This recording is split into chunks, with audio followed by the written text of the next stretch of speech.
Welcome students, welcome to your next botany class on Moir Academy. So, in previous class आम देखी kingdom विषय रे 5 kingdom विषय रे तो नेक्स्ट थिला हमरो प्लांट किंगडम ता विषय रे हम किछि जानिया बर्तन प्लांट किंगडम क्लासिफिकेशन ता अंडर रे कोन जाउछंती ठीक अछि। तो first what are plants are multicellular eukaryotic organisms माने कोन प्लांट माने बहुकोषी और यूकैरियोटिक माने कहिथिले जार सेल रे न्यूक्लियस थाए तो प्लांट माने बहुकोषी और तांको सेल रे न्यूक्लियस थाए। This kingdom includes all the plant species दुनिया रे जेतिकी सब गछर स्पीसीज जाति प्रजाति अछि से सब ए किंगडम अंडर रे जानती। They are autotrophic and prepare their own food.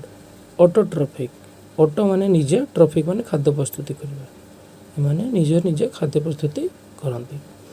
They are further classified into 5 major divisions, that is Thallophyta, Bryophyta, Pteridophyta, Gymnosperm, Angiosperm. तो प्लांट किंगडम टा पांचटा नेक्स्ट पुणी डिवीजन ने डिवाइड होइछि ए पांचटा तो एमान को टिके भल से जानिबा तापुरु हम देखिबा केमिति प्लांट किंगडम रो क्लासिफिकेशन होइछि। तो प्लांट किंगडम को दुई भाग रे विभक्त कराइछि क्रिप्टोगैम फेनोग्राम। क्रिप्टोगैम को तीन भाग में विभक्त कराई थालोफाइटा ब्रायोफाइटा टेरिडोफाइटा। फेनोग्राम को पुणी जिम्नोस्पर्म एंजियोस्पर्म। एठी जो थालोफाइटा रही तीन भाग में विभक्त कराई एल्जी फंजाई लाइकेन्स। तो फेनोग्राम को जिम्नोस्पर्म एंजियोस्पर्म और एंजियोस्पर्म को पुणी दुई भाग में विभक्त कराई मोनोकोट और डाइकोट। एगुड़ा कौन बेसिस रे डिवाइड कराई आम नेक्स्ट पेज रे देखिबा। एटा होचे जनरलाइज जो तुम 5 किंगडम क्लासिफिकेशन लॉन्ग क्वेश्चन लिखिबो तो यही व्यूटा दब यहाँ केमिति सेटा आम नेक्स्ट पेज रे देखिबा। हाँ आ गोटे तुम सिलेबस रे लाइकेन्स भाइरस भाइरॉइड्स ये तीनटा अच्छी यहाँ आम क्लासिफिकेशन बुझी सारा पर बुझा ठीक अच्छे। तो आम प्रथम जानवा क्रिप्टोग्राम और फेनोग्राम मीनिंग कौन। क्रिप्टोग्राम मीनिंग क्रिप्टस प्रोसगैमस हिडन मैरेज ताने हूँ एमानकर जो फ्यूजन हुए मेल गैमेट और फीमेल गैमेट जमती गोटे सीड्र तो सेटा हिडन हुए माने कौन कि तो फ्लावर न थाए तो सीड भी न थाए तो सेटा तांकर हिडन जना पड़ेनी। किंतु फेनोग्राम कौन फेनरस गैमस विजिबल मैरेज माने आंकर जना पड़े जमती आंकर अच्छी ना फ्लावर थी सीड थी तेणु आंकर गैमेट तो फ्यूजनटा जना पड़ जाए। तो आम बर्तमान देखिए जो प्लांट किंगडम क्लासिफिकेशन होची तार बेसिस कौन।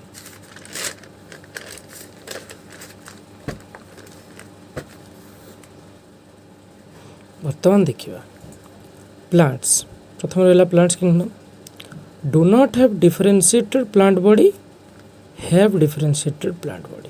यार मीनिंग कौन माने जो प्लांट बॉडी माने डिफरेंशिएटेड होता थी माने तुम्हें तार रूट कौटा जानी पार नथुबो तार स्टेम कौटा जानी पार नथुबो लीफ कौन जो जना पड़ नथुबो ता अंडर केवल थालोफाइटा गोटे डिवीजन अच्छी। किंतु जो गुड़ा को डिफरेंशिएट कराई ता अंडर पुणी अलग डिफरेंशिएट कराई बुझीपारछ ना। जो मानकर तुम रूट जानी पारुथुबो माने स्टेम जानी पारुथुबो लीफ सब जानी पारुथुबो तांको अलग अंडर विभक्त कराई जो मानकर जानी पार नथु तांकर अलग अंडर जो मानकर जना पड़ेनी से मानकर डिवीजन 1 थालोफाइटा। नेक्स्ट जो मानकर डिफरेंशिएट प्लांट बॉडी थाए जो मानकर सब जना पड़े जे स्टेम अलग कि रूट अलग से मानको पुणी दुई भाग रे विभक्त कराई सेटा हो without specialised vascular tissue with vascular tissue. Vascular tissue माने कौन पिला माने आमे पढ़ी आगु तुम किसी जानी प्लांटर जाइलेम फ्लोएम ये सब थाए तार रूट रु गछ को पानी मिनराल खनिज लवण जहाँ सब ऊपर को नवापाई आ गछर डाल पत्र से सब को बांटिया सब जो तैयारी थाए जाइलेम और फ्लोएम से तार जिनसटा को भास्कुलर टिश्यू कहते। तो किसी भास्कुलर टिश्यू थाए किसी न थाए जोटार न थाए से डिवीजन को ब्रायोफाइटा बोली कह जाए और जोटार थाए ताको पुणी फर्दर दुईटा डिवीजन कराई ठीक अच्छे भल से मन देख शुणु। जो मानकर थाए don't produce seeds vascular tissue थी किंतु से माने मंजी प्रोड्यूस कर पार नथिबे आउ किछि थिबे मंजी प्रोड्यूस कर पारथिबे जो माने करि पार नथिबे तांकर डिवीजन 3 टेरिडोफाइटा और जो मैंने करें से फेनोग्राम अंडर रखाई ठीक अच्छे। जो मैंने सीड प्रोड्यूस करें तो से पुणी दुई type bear naked seeds, bear seeds inside fruits. Naked seeds माने हो तार मंजीटा ओपन थी, ठीक अच्छे जना पड़ी बाहर को, सेटा हो जिम्नोस्पर्म डिवीजन 4। आउ किसी थे बियर सीड्स इनसाइड फ्रुट माने फल भितर थी, जमी तुम आंब देखुच ता भर अच्छी मंजी, पेड़ा देखुच तो से गुड़ा क्या अंडर एंजियोस्पर्म, एगुड़ा हूँ डिवीजन 5। तो फर्दर किसी सब डिवीजन मुझे एत जरूरी नहीं, बट जाना दरकार। एंजियोस्पर्म मानकर पुणी जो मानकर फ्रुट भितर सीड रही से दुई भाग विभक्त कराई। हैव सीड्स विथ 2 कोटिलेडन जेटा को डाइकट प्लांट आम कहूँ। Have seeds with 1 cotyledon monocot plant कहूँ। एक बीज द्विबीज पत्री पढ़ी तुम्हें, तो से विषय टिके आम एक्सट्रा टिके इलाबोरेटली जाना। यहाँ हूँ मोनोकट, यहाँ हूँ डाइकट। तार सीड भितर केमती थाए देख, एक बीज मोनोकट्रे गोटे 1 कोटिलेडन गोटे बीज थी, पत्रर गोटे थी, जो ओरिजिन गोटे जगार हो। डाइकट्रे कौन 2 बीज पत्री 2 कोटिलेडन, 2टा जगार तार पत्र बाहर तो द्विबीज है। यहाँ देख मोनोकट सिंगल, डाइकटर डबल। तो सेमती कि मोनोकटर किसी एग्जांपल बानाना, ग्रासेस, बैम्बो। डाइकटर पी, कॉटन, सनफ्लावर कॉटन हो आमर तोला। पी माने जानी थी तुम मटर। सेमती कोटिलेडन माने एम्ब्रियोनिक लिप्स। एम्ब्रियोनिक माने जो तार शैशव अवस्था मंजी भितर जो अवस्थार केतरा लिप्स थाए, आर गोटे थाए से मोनोकट, आर 2टा थाए से डाइकट, ठीक अच्छे। नेक्स्ट आम देखा थालोफाइटा कौन, जो मानकर मन थी डिफरेंशिएट प्लांट बॉडी न थाए। थालोफाइटा मानकर कौन थी डिफरेंशिएटेड प्लांट बॉडी न थी। Plants belonging to this group do not have well differentiated, मन रख well differentiated body design but has a simple body design. कौन थी सिंपल बॉडी डिजाइन थी, वेल डिफरेंशिएटेड बॉडी न थी, माने तार रूट, स्टेम, लीव्स ए सब डिफरेंशिएट कर पार न, माने तुम जानी परिबनी। तो plants in this groups are commonly called algae। algae जानी थी शैवाल। These plants are predominantly aquatic। predominantly माने अधिकांश समय रे aquatic माने पानी रे रहती, either fresh water or marine।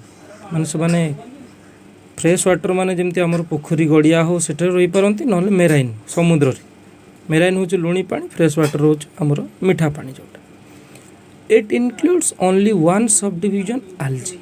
तो थालोफाइटा अंडर रे केवल गोटे सब डिविजन रही है, हूँ कौन algae, बुझल। तो algae आम किसी एग्जांपल देखा स्पाइरोगाइरा, यूलोथ्रिक्स एटसेट्रा, ठीक अच्छे।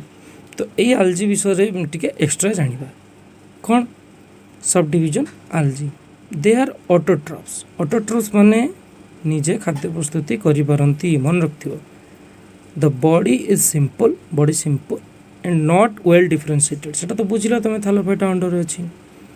The form and size of algae are variable. तार फॉर्म पूरा बॉडी रो स्ट्रक्चर और साइज वेरिएबल, सब भेरी करे, केतବେଳେ छोट केतବେଳେ बड़ सेटा कहि हो। तो एमानकर किछि एग्जांपल अछि क्लामाइडोमोनास, भॉल्वॉक्स, यूलोथ्रिक्स, स्पाइरोगाइरा। तो कौ केमिति आंको अलग अलग कराई। क्लामाइडोमोनास कौन माइक्रोस्कोपिक, बिना माइक्रोस्कोप रे देखि होबनी, आ यूनिसेलुलर गोटे सेल गठन। भॉल्वॉक्स सेमती फाउंड इन कॉलोनियल फॉर्म। ये भॉल्वॉक्स गोटे algae, ये केमती मिले कॉलोनियल फॉर्म, माने कॉलोनी रे थिबे, गोटे नथिबो, गोटे जार 10-15टा थी, पुणी आउट जार एमती कॉलोनी ही थिबे। यूलोथ्रिक्स और स्पाइरोगाइरा कौन माने फिलामेंटस फॉर्म में रहती। फिलामेंटस माने बुझछ ना जमती फिलामेंट टाइप रो एमती फिलामेंटस, बुझी परछ। algae विषय जानला पर टिके देखिबा algae को 3 भाग रे केमती विभक्त कराई छै। 3टा तार अछि अलगा डिवीजन, गोटे ग्रीन algae, गोटे रेड algae, गोटे ब्राउन algae। तो ये कलरटा केमती हिची कहलो, जमती हमर प्लांट रे क्लोरोफिल थाए, मु कहितली खाद्य प्रस्तुत पे हेल्प करे, सेटा ग्रीन कलर थाए।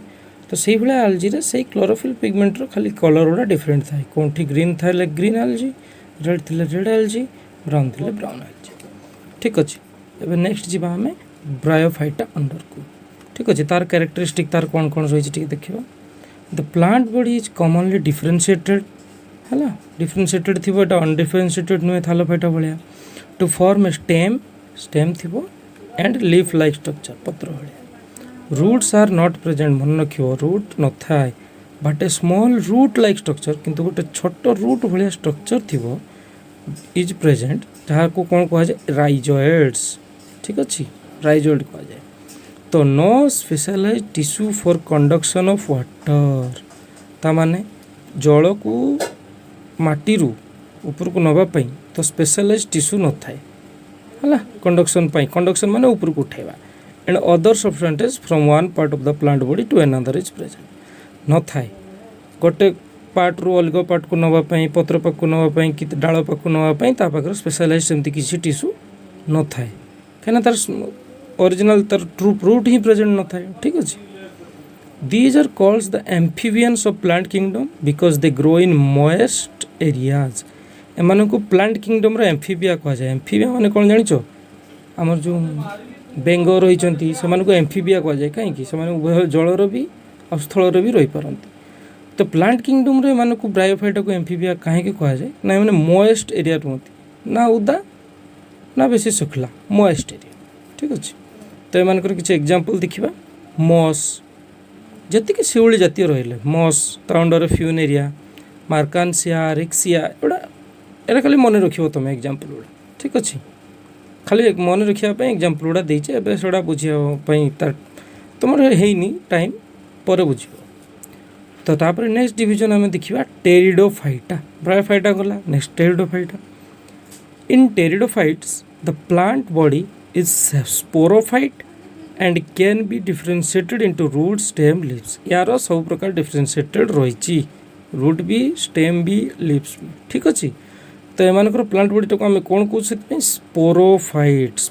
फाइट वर्ड मन रखिए जो भी फाइट लगुच फाइटस मीन प्लांट ठीक अच्छे स्पोरोफाइट ये कहीं लगी ताने माने स्पोर रु जात स्पोर माने आगुर परागरेणु जानी स्पोर से they have a specialised tissue for the conduction of water and other substances from one part or opposite तो एमानकर स्पेशलाइज्ड टिश्यू थी कौन वाटर कंडक्शन करने रूट रू नवापाई कि अदर सब्सटेंसेस माने मिनराल हो जहाँ भी नवापाई गोटे पार्ट रो प्लांट रो अन्य पार्ट को या पाखे अच्छी ब्रायोफाइटा मानकर न थाए तो से भाई आउ कि देखा तार कैरेक्टरिस्टिक्स सीड्स आर एब्सेंट तो सीड्स आर एब्सेंट ता माने कौन एमानकर सीड नथिबो they produce naked embryo called spores seed बदल में एमाने कौन प्रोड्यूस करती नेकेड एम्ब्रियो माने गोटे एम्ब्रियो सीड्र प्रथम पूर्व अवस्थाटा को प्रोड्यूस करते आम स्पोर कहू जो जान लो ए स्पोरोफाइट कही तो स्पोरोफाइट्स बियर स्पोरांजिया स्पोरोफाइट मान भितर आउ गोटे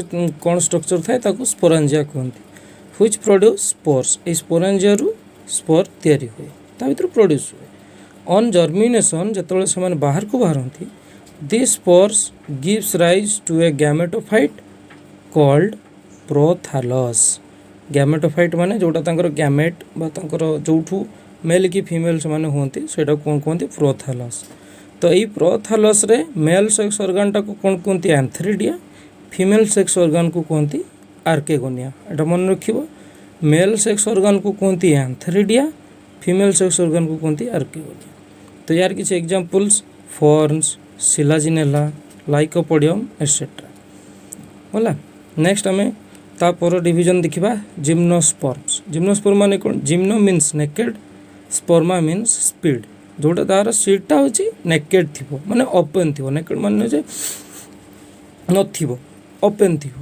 plants of this group bear naked seeds and are usually perennial यही ग्रुप रो प्लांट मानकर नेकेड सीड थी एवं एमाने पेरेनियल पेरेनियल माने 2 वर्ष रु अधिक बंची पारुथिबे आउ एभरग्रीन होते उड़ी होते माने एमानकर काठ प्रॉपर थी माने एभरग्रीन सब चिरहरी it includes medium sized trees and shrubs एमान अंडर कौन थी मीडियम साइज ट्री बेस बड़ नुहे कि छोट नुहे आउ श्रब्स जी बुदालिया गछ स्पोरांजिया एमानकर are formed over a modified leaf structure modified माने चेंज होती किसी अलग फॉर्म को जहाँ को कौन कह जाए स्पोरोफिल्स एमानकर जमती तार पढ़ल आम तार स्पोरोफाइट्स थिला तो यार जो स्पोरांजियाटा थी येटा कौन हो मॉडिफाइड लीफ स्ट्रक्चर होता कौन कह जाए स्पोरोफिल तो यही स्पोरोफिलटा दुई टाइप गोटे हूँ मेगा स्पोरोफिल गोटे हूँ माइक्रोस्पोरोफिल है तो मेगास्पोरोफिल रे कौन थी मेगास्पोरांजियम जोटा कि ओव्यूल फीमेल मानकर तो प्रोड्यूस कौन करे फीमेल गैमेट प्रोड्यूस करे। सेमती माइक्रोस्पोरोफिल माइक्रोस्पोरांजियम से पॉलन सैक करे जोटा कि मेल गैमेट फॉर्मेशन करे। एटा मन रखियो मेगास्पोरांजियम मेगा रो फीमेल गैमेट माइक्रो रे मेल गैमेट। आ एमानकर किसी एग्जांपल देछि मु तुमको पाइनस साइकास एटा देखि थिबो पाइनस गछ पाइन गछ जोटा हमर मेरु जगह सब थाए पाइन जातीय गछ तो सही भाया। तो आम पुणी नेक्स्ट क्लास देखा एंजियोस्पर्म आ नेक्स्ट तार कौन क्लासिफिकेशन रही तुम सिलेबस से अनुसार।